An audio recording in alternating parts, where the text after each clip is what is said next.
The reason a man will let you inconvenience him is because you are now a priority to him. If you are not a priority to a man, he will not be inconvenienced by you. Yo, party people, it's Ashley of SingleWomanChronicles.com, where I encourage single women to be the best version of themselves through healing and avoiding certain pitfalls in dating. And today's episode is called A Lack of Effort Means a Lack of Interest. Okay? I don't know why I just switched my voice to that, but like, it's so obvious, but at the same time, when you're living in it, it's not that obvious, right? So I just want to depict this message. A lack of effort means there's a lack of interest, right? If you have been listening to me for a while, you know that I usually sponsor this episode by one of my books that I published. But today I actually have something so much better, and I'm so excited to share it with you guys. Yay! But before I get into that, I always have to say the disclaimer. I have a 13-year-old Shih Tzu, and he is always here. He be coughing, and I think he has asthma. So we're trying to get that figured out because the vet playing with me. Whatever. We ain't getting into that right now. But if you hear coughing in the background, I'm not torturing anybody. It's my 13-year-old Shih Tzu, so y'all just gonna have to, listen through it. But anyway, the exciting news. Oh my God. I am launching a 4-week coaching program entitled Single, Happy, and Hopeful. Discovering joy in your single season while preparing for the love of your life. Yes. Can we clap it up? Clap it up. Let me tell y'all why I am excited, okay? It's a few reasons I'm excited. So, if you don't know, I have a master's in positive psychology. That's just a study of positive emotions, right? And during my master's program, I actually was trained in life coaching through this 2-year program. So I've always been a coach. I graduated in 2017. So initially I would offer coaching, but honestly, I wasn't very confident in my offering of coaching. And it was more so like that, what do you call it? Imposter syndrome, very heavy sitting on my spirit. So I would say, oh, I'm a coach. And then it would just be kind of like this little silent little voice like, oh yeah, I'm a coach, right? And I really led with my books and my writing, and I would coach. I still do. I'm really good at coaching through my books and things of that nature. So I kept feeling like God was leading me back to coaching. I kept feeling like he was saying, use your voice. Stop hiding behind your words, use your voice. So I finally was like, okay, what am I going to use my voice for? So for a long time, if you don't know, I've had Single Woman Chronicles since 2015. Okay. I was ahead of my time, right? And most of the coaches in that space were men. So it's men telling women what they need to do, how to get the guy, et cetera, et cetera. But my stance was always, guys, yes, you're giving advice that's useful, but at the same time, as a woman, you don't understand my emotions. You don't understand how it feels to be a single woman because men don't get scrutinized for being single, women do. So as a woman, I wasn't feeling like understood. I was kind of feeling like you're telling me I need to improve myself instead of saying like, hey, you're great, but watch out for these things. But at the same time, make sure that you feel confident in yourself while you are single and you can actually make the most out of that single season. And I never heard nobody tell me that. And I was always looking for that. And I felt like I was saying, no, you are that. You are that voice for that person. So lately, there have been more women who are proud of being single, more women who are tired of the same old, like dating coaches saying, oh, you need to do this and that and the other. Yes, I can tell you how to avoid the pitfalls of dating, but at the same time, I feel like I still need to prepare you. I still need to give you hope. I still need to let you know, like, these are the reasons that you feel frustrated in your dating. These are the reasons where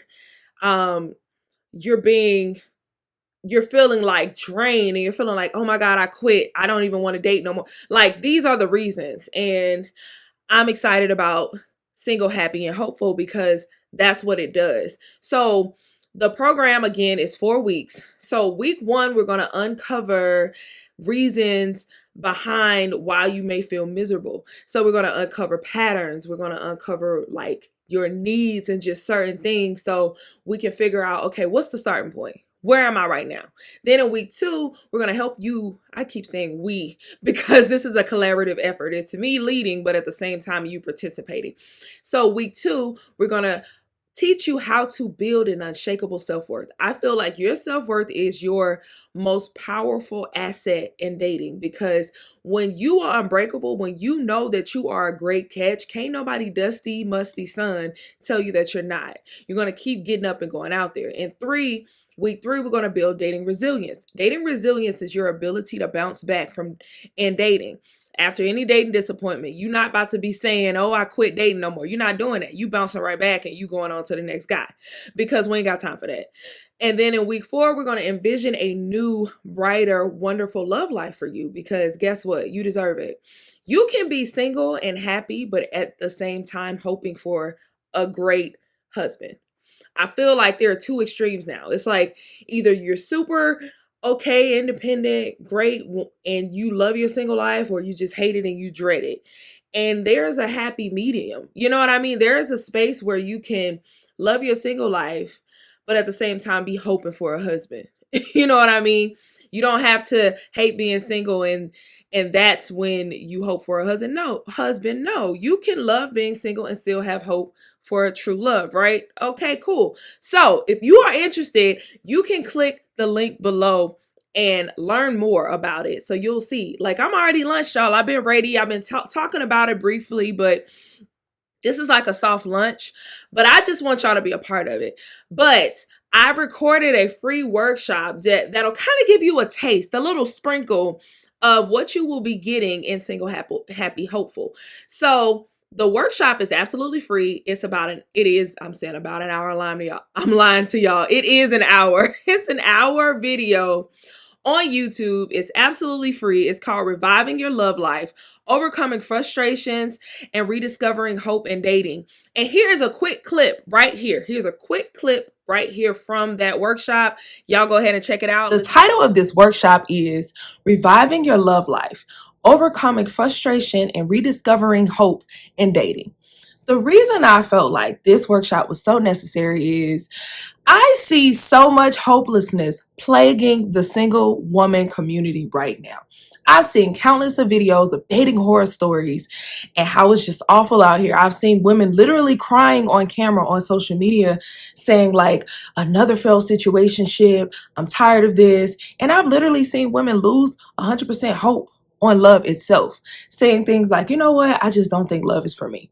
And I just think that's false. So I felt like finally there was a time for me to release this workshop, because I feel like we need to start encouraging each other. We need to get that encouragement back, because all is not lost, okay?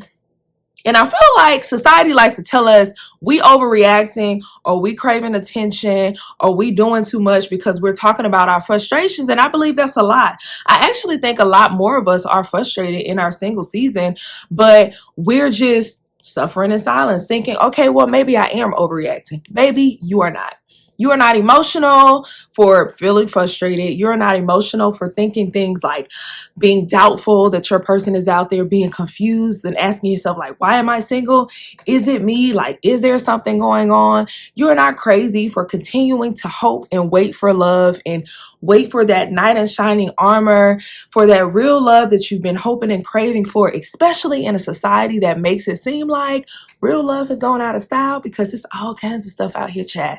Hookup culture is a thing, is leading, and it just feels like if you really want monogamy, that it's out the window. But that's not true. You're also not tripping. Dating is hard, okay? Dating is way harder these days than it was a decade ago, even 3 years ago. Okay, so if you're around people, maybe your parents, your cousins, your brothers, your siblings, your friends, and they've been in a relationship for a long time, and they're trying to tell you how easy it was for them to meet your person, and they're kind of alluding to the fact that, oh, it's not that complicated. Oh, they are misinformed. Let them know that if they were in these dating streets right now, they would be struggling just as hard as you. So you're not the ones tripping. They are the ones tripping. All of your frustrations are valid. Everything that you feel right now is real. All right, y'all. If y'all really love that clip, go ahead and listen to the full workshop. It's absolutely free, but it's basically giving you a little bit of a preview into Single Happy Hopeful. So I'm excited about that. So hopefully y'all are excited too. I am going to be doing one-on-one coaching. If you don't want the full program, but you kind of just want to chat with me, I do have that available as well. So go ahead and check that out. Okay. So today I want to talk about something that seems obvious, but I think we all need reminders sometimes. So let me remind you, a lack of effort means a lack of interest. Okay. If you have some man in your life and he's telling you with his mouth that he is interested in you, but his effort is not saying that, then that means he is not interested. He is lying through his teeth. Okay. He, it just, it really grinds my gears. So I recently, these dusty men been trying me. So I'm trying not to like air nobody out today, but these dusty men have been trying me lately. And I'm about to tell you how they've been trying me, right?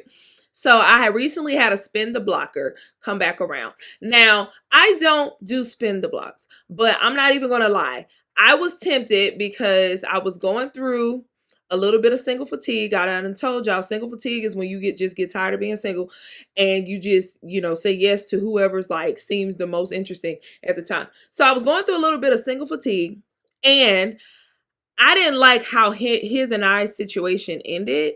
So honestly, when he came back around, I was thinking we were going to dinner so I could kind of like talk about what happened.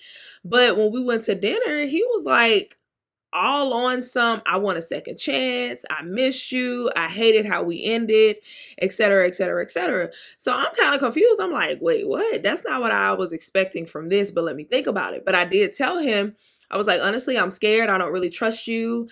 You're not a safe space for me, and this is why. So if you can be patient with me and we can work on a friendship, then maybe we can move forward.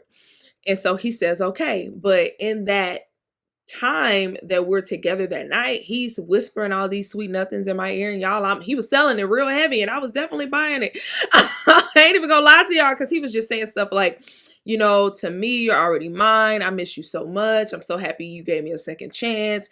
Thank you, thank you, all of this stuff. So I am shook. I am like, wow, he's coming on strong. He really missed me. You put your trust in a nigga. Stupid how you figure. Listen, I'm a dating coach. But at the same time, when you are in these streets applying the things that you already know, we all get vulnerable points. We all feel a certain type of way. We all can get, caught up in a moment. But you just got to learn how to catch yourself real quick, and which I did. So he tells me this, and then we hang out again like a few days later. And then all of a sudden, he just gets distant. And so I'm like, dude, I don't understand. You was just telling me how much you miss me and all this stuff. I am confused. Like, what is happening? So I did bring it up because, listen, old me, I be on some, you know what? I'm just gonna ghost or I'm gonna fall back, whatever. But new me, listen, we grown. I'm gonna tell you what's up, because I feel like it's unfair for you to expect a person to be better at something when you don't tell them what to be better at. So since we're adults, I messaged him and I said, hey, I'm feeling like we're like this interaction is very one-sided lately. So I don't know what you gonna do with that, but I'm feeling like this is very one-sided. And I ain't gonna lie to y'all, the petty in me wanted to write, I feel like this is very one-sided. You should have left me alone. But the mature me was like, you know what? I'm feeling like this is very one-sided. And I just left it at that. So he responded the next day and was like, hey, I just was busy, but if you wanted to talk to me, you could have just reached out.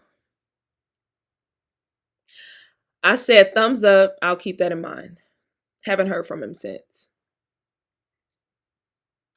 Listen, I just, I don't want to talk to who doesn't want to talk to me.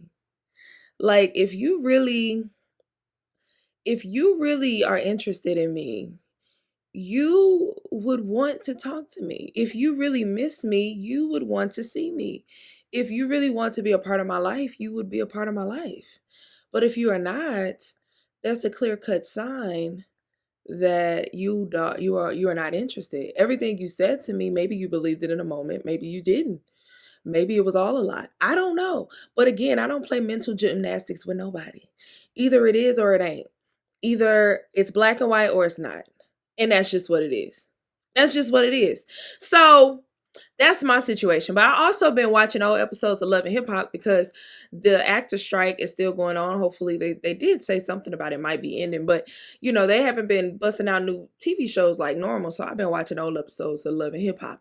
And Lord have mercy, the old seasons are so good. They're so good. So I was watching Love and Hip Hop Hollywood, the season with Hazel Lee and Young Berg, aka Hitmaker. And I don't know if you guys remember that season, but Hazel E was so delusional over this man, Young Berg. And she was on there fighting over this man, and he wasn't even like, whatever. But I don't think he let her on. He showed her the level of interest that he needed to keep her strung along. So I wanted to talk about this when we talk about interest. It's different levels of interest. And I want you to be safe out here in these dating streets. So I'm about to let you know the different levels of interest, right? So there's a basic level of interest where a person will come into your life and they're interested in you up until the point of what they want until they get what they want from you. So in Hazel Lee and Young Berg's case, he just wanted her to be available whenever he wanted to have her sexually. So whatever needed to be done at his convenience, he was going to do that, right? And she was pretty easy. So he didn't really have to do much. He would text her whenever he felt like it. He would hang out with her, and like still they never went on dates, but like he would invite her to the crib. He would order her food. Just do bare minimum. That's what it is. It's bare minimum interest. He's doing bare minimum things that I'm going to do just enough to impress the type of woman that you are. Now, it's different types of women, right? So some women, in order to be impressed, they need to be mentally, emotionally stimulated. So they need to be told stuff like, I care about you, I miss you. That's me. I need to be told, I want a future with you, etc., etc. Men will still tell you that, even if they don't believe that, just to get what they want from you.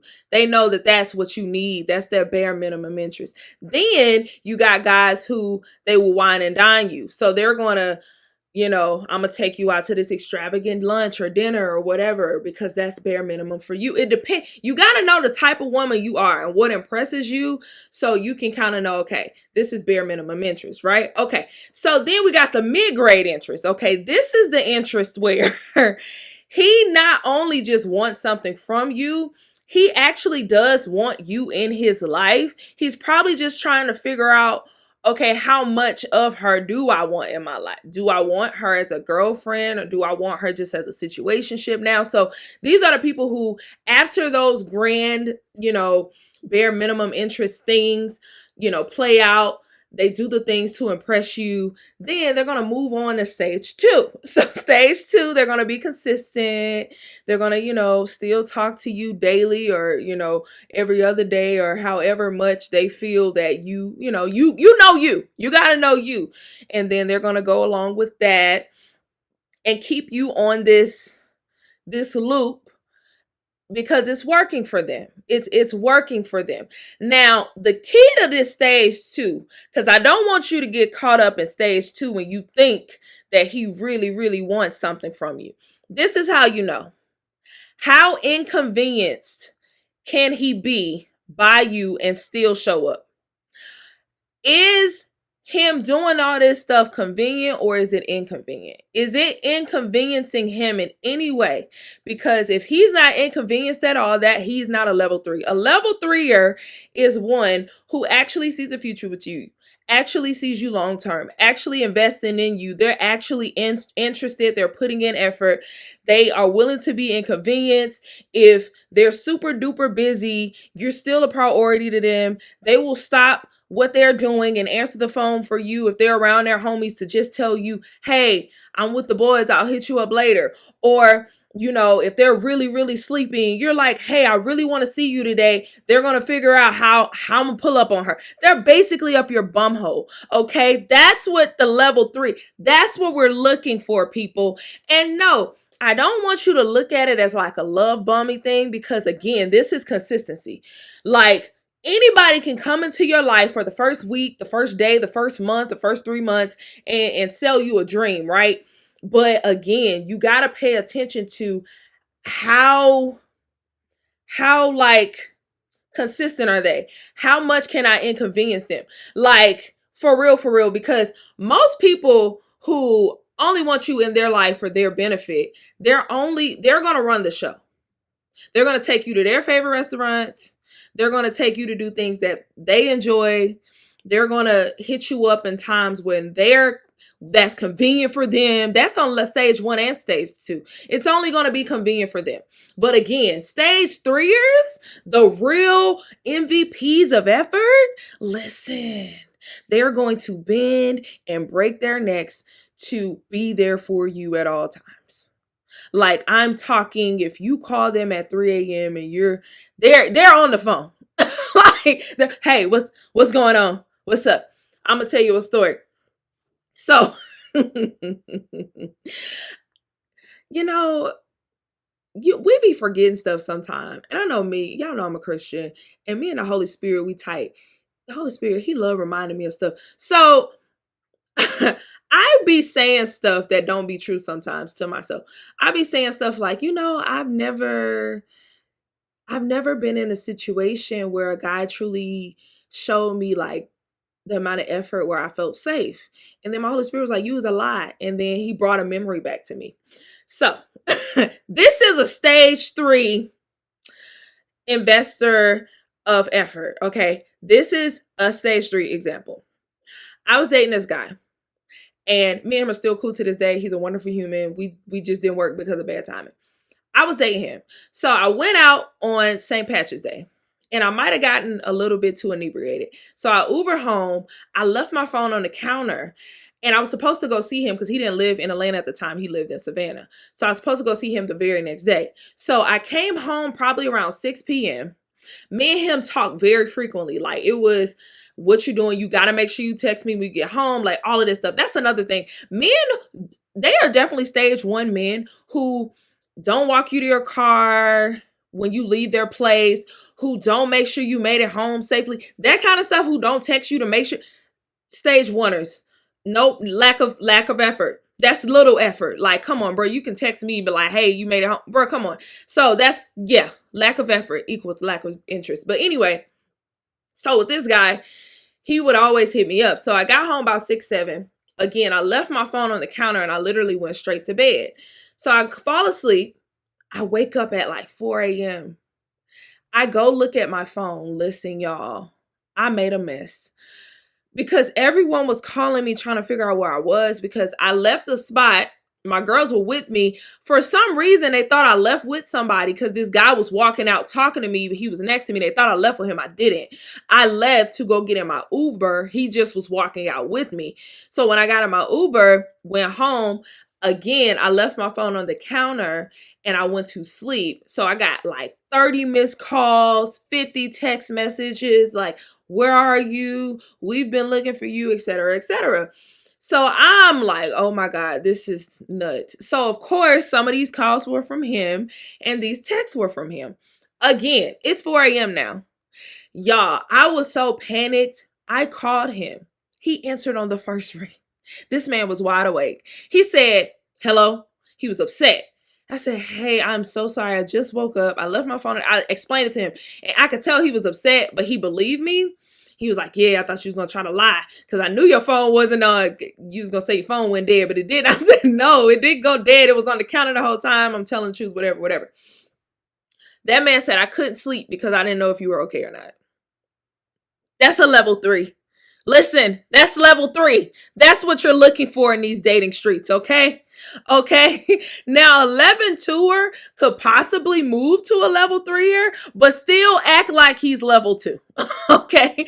Just you give that much effort. Because I feel like women, we be investing too much emotionally and mentally into these level 1 effort men. And time to stop. Stop it. Stop it.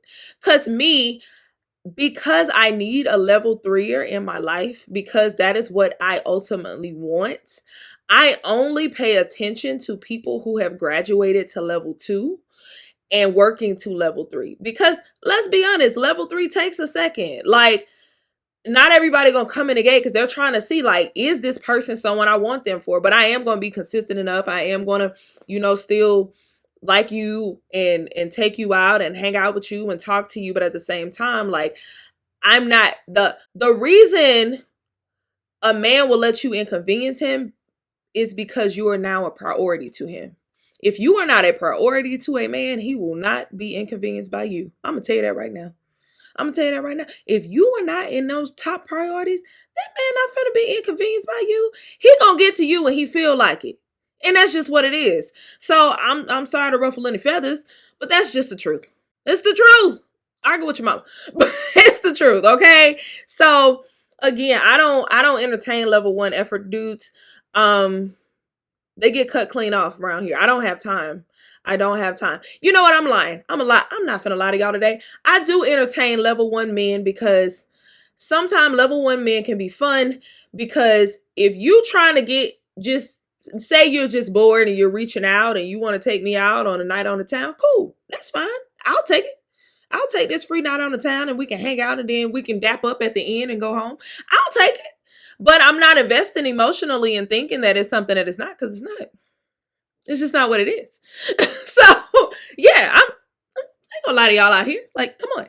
But just know what you're getting yourself into. I just get tired of people getting their feelings hurt, because again, although we know a lack of effort means a lack of interest, I think sometimes we'll try to make excuses for people we really like. We'll try to, oh no, they didn't mean it like that. Oh no, it is not. No, it is. Because honestly, if you have to question if that person likes you, that person don't like you like that. It's a hard truth. It's a hard truth, but no, it's true. Like, if you have to question it, like the guy I just mentioned, the example I gave, I never questioned it. Like, I never questioned if that man liked me. I knew from day one that man liked me a lot. Like, if someone were to say, oh, he don't like it, you stupid, shut up. And that's how it should feel, especially when you're hoping for like a serious relationship. Like, that's how it should feel. So I hope I helped somebody out today. Anyway, be sure to sign up for Reviving Your Love Life. Click the link below. It is absolutely free. Get it today if you want to check out more details on single, happy, and hopeful, finding joy in your single season while you prepare for the love of your life. Again, click the link below, because we out here. All right, y'all. Till next time. Bye.